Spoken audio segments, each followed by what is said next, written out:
Welcome, everybody. My name is Matt DeGear. This is Kalia Rogers, Jason Jeffries, and this is the first edition of our dinner/breakfast club review podcast. Last week, we talked about trust. Who is trustworthy and why was the basic question. And we're just share a few highlights from those conversations. So why don't you go first, Jason? Yeah, sure. So I think the idea of trust, of being trustworthy, a lot of times is when someone comes through for you for something. Like if someone does something for you, you learn, okay, this person, they care about me, or at least I hope they care about me, but they are a person of their word. They come through. But I think even beyond that is just this idea of even if people don't have an agenda behind what they're doing, if they sacrifice who they are for the sake of you, it really builds like probably the strongest level of trustworthiness. That was my biggest takeaway from our talk. Fantastic. Unless they're manipulating you, of course. Yeah, exactly. Unless there's total trickster. There's always a risk in trust. Yeah, absolutely. I think for me, what really stuck out to me in our dinner conversation was a student had brought up the concept of like her understanding of trust was levels of trust. For her, it was like unless it's 100%, then it's not trust at all. But for me, it was like, no, I trust you, but I might not trust you with 100%. If it's at 65%, then I trust you with 100% of that 65. You can do it at the level of trust. You can do everything at the level of trust that I gave you, which was just really interesting to see people's definition of trust, as well as just understanding how experiences can affect your growth and getting more higher percent of trust with people. Right. So that was really interesting to me, and I really enjoyed it because we were talking about love always trust. Yes, which is challenging. Especially if that's like a characteristic of God. We were talking about like, does God trust us? But to me, that kind of helped me a deeper understanding of how maybe students view God's trust in them as well as their trust in the Lord as well. So. Yeah. Remember we were talking about even like trust and faith and hope and how do these things work together, and all or nothing, or is there like how does God trust us? That was actually kind of fun.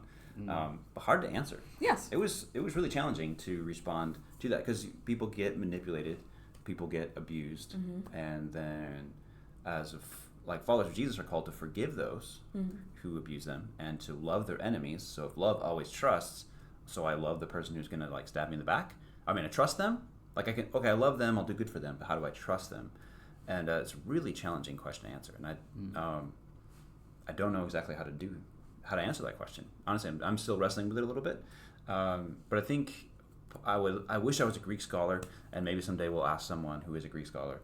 But I just wonder if that passage in 1 Corinthians 13, if maybe it applies to love is always trustworthy. Like love always functions from a place of like a trust person, like someone you can trust. They are the trust person. And so they will keep a trust for you. They will keep a confidence. You can be confident in them if the person who is loving. And then the other thing I thought about is love believes the best about others. There's like an older translation is love believes all things, which obviously love doesn't believe gravity's not real, right?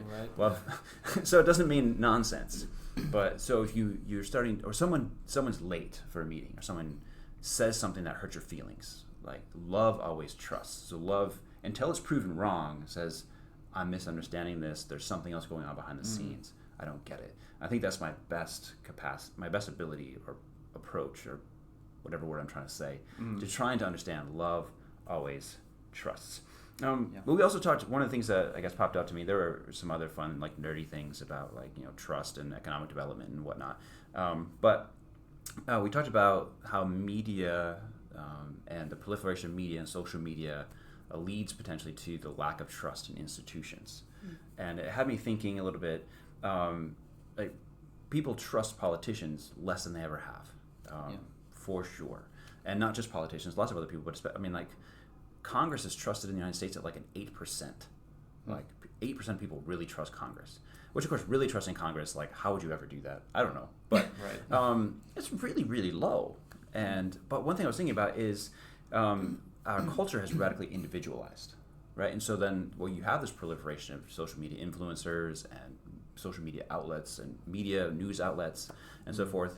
And then you look at the political candidates, and so you can get in the media, you can get your totally personalized view, right? Someone's going to tell you exactly what you want to hear for the most part.